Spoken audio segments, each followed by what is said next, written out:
Well, today is a fun experiment cooking on the Weber Kettle 22-inch grill using the Kamado Joe Kettle Joe SloRoller insert.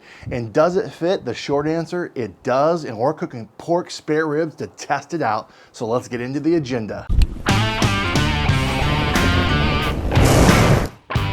Well, I've switched up on you and I moved the Weber Kettle to my front of my house because it was a little less windy. So hopefully that doesn't affect it as we move forward and showing how we're gonna do this. So let's set up the Weber Kettle properly. Now, if we were doing low and slow, there's all sorts of videos out there on how to set up your Weber Kettle for low and slow, but those aren't gonna really be applicable to what we're doing because we're gonna be using the SloRoller insert from Kamado Joe, Kettle Joe, that is gonna help with some efficiency with the heat and essentially provide some convection heating in a circular way as the way that the heat and smoke really goes around your food. So I'll put a link in up here in the video here and also in the description to show you a few videos about the SloRoller if you're new to that. But I can't wait to show you how we're gonna set up. We're gonna be using Jealous Devil. We're gonna be using lump charcoal because that's one of my go-tos when I'm using a ceramic, which I know typically you use briquettes, but for this case,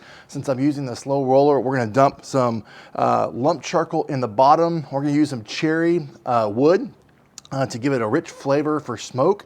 And then we will light this puppy up. And then I'm also be using a water pan just to help with that moisture retention as well, since this is a kettle. So we're gonna do that to see if that helps as we cook these pork ribs. So let me bring you in and show you how we're gonna set it up.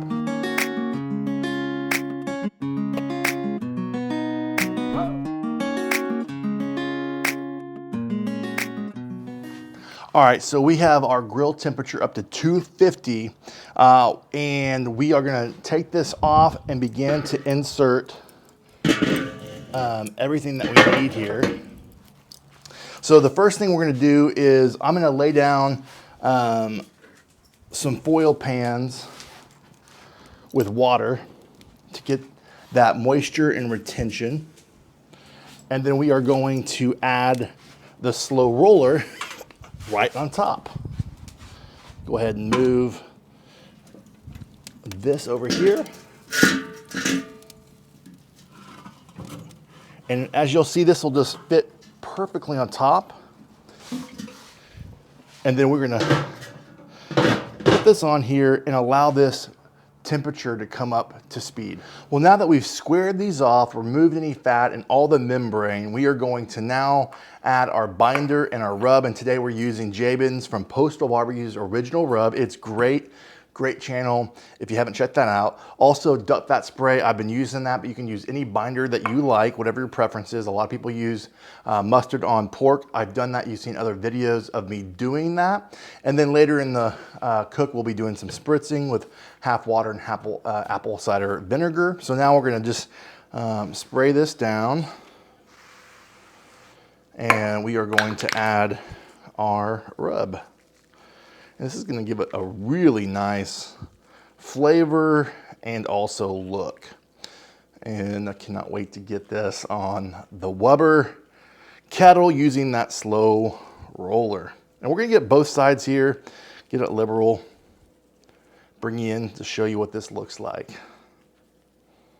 Oh man, that seasoning flavor is already looking fine and smelling good.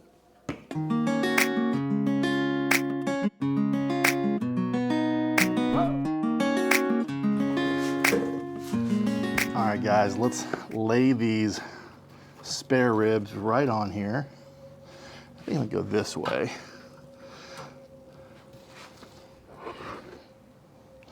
And what I'm gonna do is I'm gonna make sure that these are kind of scrunched in so they cook evenly.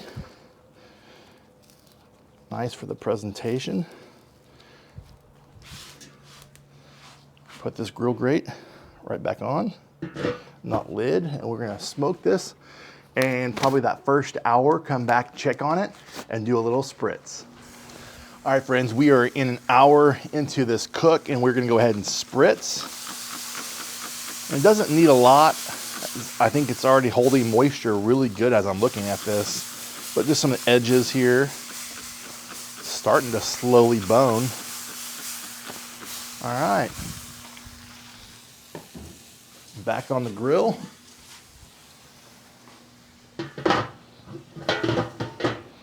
All right, so we have hit around 190, 195 internal temperature. And again, I like to go by probe tenderness, but our next step is just to check that probe tenderness. But I'm liking the way that these are looking. I'm already seeing the bone kind of shine through here, but I'm gonna check it, and then but we're gonna go ahead and sauce it because I wanna let it caramelize over the next 15 to 30 minutes. And let's just see how we're doing here in between the bones. Yeah, you know, it's doing pretty good. I think it could go a little bit longer, which we're gonna go anyways with sauce. Because I'm gonna take this probably to 205, 210, but again, we're gonna go to probe tenderness more than anything. But I'm gonna go ahead and sauce these. I'm using Blue Hog Nation's original sauce, and we're gonna tack that up. I'll bring you in to show you what that looks like. All right, friends, we have finished up with our ribs, and we already, look at that bend test there. Place these here, and then I'm going to slice into these, and we are going to do a taste test. But let me bring you in closer so you can see what that looks like.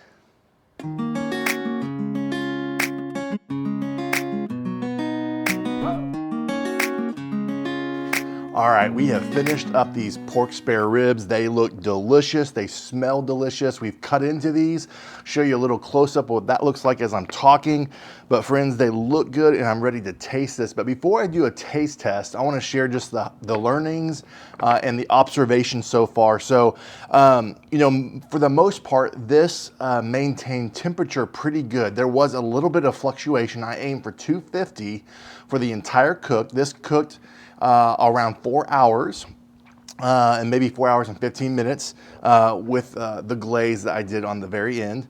But I hit 250 temperature with the fire management for the most part, but that last hour and a half, it kind of, the temperature dropped to maybe 240, sometimes 230. So I think I could have added more charcoal, lump charcoal in the very beginning, because I have an extra layer of heat absorbing. Even though it's efficient, it cooked it and I didn't have to refuel at all, so it did its job. But I think I probably could have gone a little bit more fuel just to maintain 250 as that target temperature. But for the most part, I'll take that. 240 to 250, or even 235 to 250 is not a bad deal. So that's one learning. I would say the foil pan with water, it kept moisture really good. I think it added flavor, or not flavor, I think it added value to this cook just to keep it moist throughout the smoke, and I thought it did a really good job. So those are a few things. I don't know when Kamado Joe is going to be selling the SloRoller as an additional thing for you to consider, but I will keep you posted and post a link in the description. If this is something that you might want to add to your Weber kettle, if they end up selling this, then you can come back to this video and check out the link to purchase that and have just a fun additional accessory. So without further ado, let's dive in and pick one of these ribs here. Let's see here, right here. Nice smoke ring.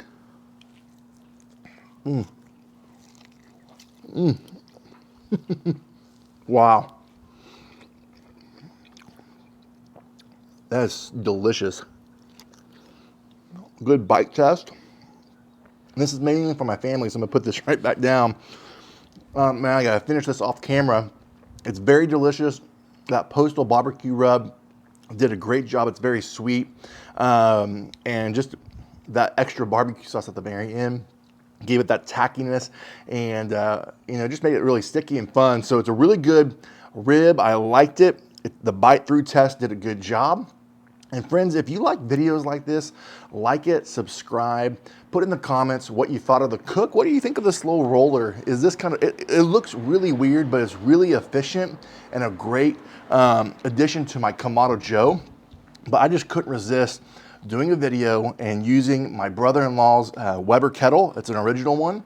And so thanks Jordan for that. Again, great tasting ribs. It did a great job. I think it kept moisture really well. So I'd love to hear what you thought. And from my backyard to yours, less hate, more love, good barbecue, and we'll see you next time.